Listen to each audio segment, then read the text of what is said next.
Bonjour, Jérémy Fafa Kéruel, 30 ans, premier escrimeur ivoirien à être qualifié aux Jeux Olympiques. Et aujourd'hui, on va parler un petit peu de moi. C'est parti!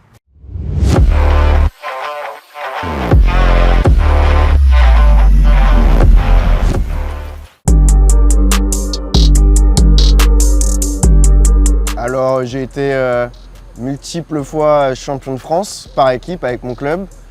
J'ai aussi des titres de vice-champion de France individuel en catégorie jeune et catégorie senior. J'ai aussi double médaille de bronze au championnat d'Afrique. Troisième place par équipe aux Jeux africains de 2019 à Rabat. Et là, j'ai participé aussi aux Jeux olympiques en 2024. Et j'ai baissé au niveau du ranking mondial. Et actuellement, je dois être autour de la 40e place. Alors moi, je pratique le fleuret, parce qu'en escrime, il y a épée, fleuret et sabre. Le fleuret, on peut toucher que le tronc et le dos, on ne peut pas toucher la tête, les bras et les jambes.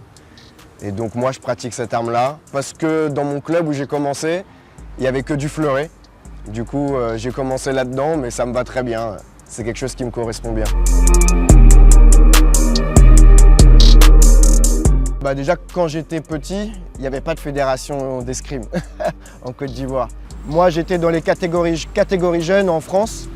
Je m'étais dit que pour mon apprentissage aussi, ce serait mieux de continuer avec le cursus français, continuer de faire les sélections France en cadet, donc moins de 17 ans, et en junior, moins de 20 ans, pour pouvoir emmagasiner un maximum et après partir pour rejoindre la sélection ivoirienne. Déjà, moi, je vois l'engouement et l'amour qu'il y a pour nous quand on compétit à l'étranger. Il y a une vraie ferveur. Moi, j'apparente beaucoup le côté ivoirien patriote au côté américain patriote. C'est-à-dire que dès qu'il y a quelqu'un qui compétit, tout le monde est derrière, tout le monde est à fond. Et c'est vraiment quelque chose qui me fait énormément plaisir. C'est quelque chose qui met du baume au cœur, on va dire. Parce que quand on voit les sacrifices et les difficultés, savoir qu'on est soutenu par comme ça des milliers de personnes, ça nous pousse encore à continuer. On se dit qu'on n'a pas fait ça pour rien, quoi.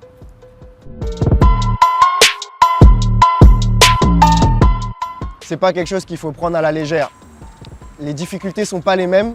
Les difficultés qu'on peut avoir en Europe ne sont pas les mêmes difficultés qu'on va avoir en Afrique. Mais de l'autre côté, c'est une aventure qui est complètement folle dans le bon sens. C'est-à-dire qu'on vit des choses qu'on n'a pas l'habitude de vivre. Il y a une ferveur qui est différente des pays d'Europe, une ferveur beaucoup plus poussée. Vraiment, comme j'ai dit, du patriotisme à l'américaine. On a pu le voir avec la canne au foot, comment tout le monde était à fond.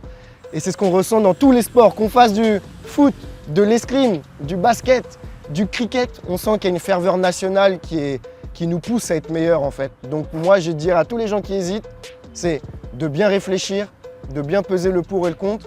Mais en venant aussi dans un pays comme la Côte d'Ivoire, l'aventure est énorme. On vit des choses complètement folles, c'est top.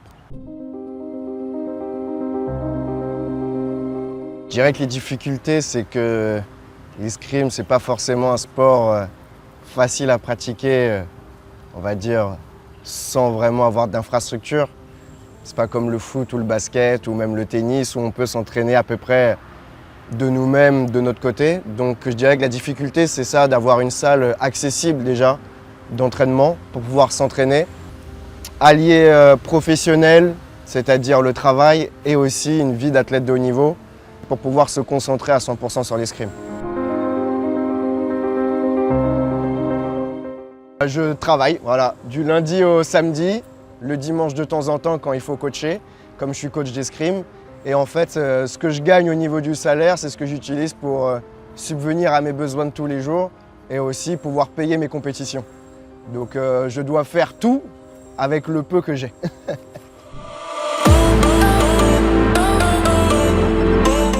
Si j'ai un message à donner, c'est que l'escrime, c'est un sport qui n'est pas forcément commun, donc les marques ne pensent pas forcément aux escrimeurs parce qu'on n'a pas une énorme visibilité. Il ne faut pas forcément regarder ceux qui sont au top parce qu'on va dire leur vie est peut-être plus simple pour être au top. Il faut plutôt nous regarder, nous qui avons beaucoup de difficultés et qui se battons corps et âme pour essayer de trouver des moyens, des systèmes D pour pouvoir concilier vie personnelle et vie sportive et vie professionnelle. Et je trouve que c'est ce qui représente vraiment plus les valeurs de résilience, de passion et d'amour du sport, quitte à se sacrifier même pendant quelques années pour pouvoir atteindre les objectifs. Alors le projet iVox, c'est un projet pour essayer de développer le sport en Côte d'Ivoire en premier temps, développer par la pratique au niveau national, mais aussi pour aider pour la pratique du sport-études, pour essayer peut-être de trouver des placements avec des bourses d'études pour pouvoir continuer le sport à un niveau plus élevé et pouvoir allier le sport et les études. Donc pour l'instant, on est encore vraiment sur la partie théorique et pas vraiment sur la partie pratique. Mais ça va venir.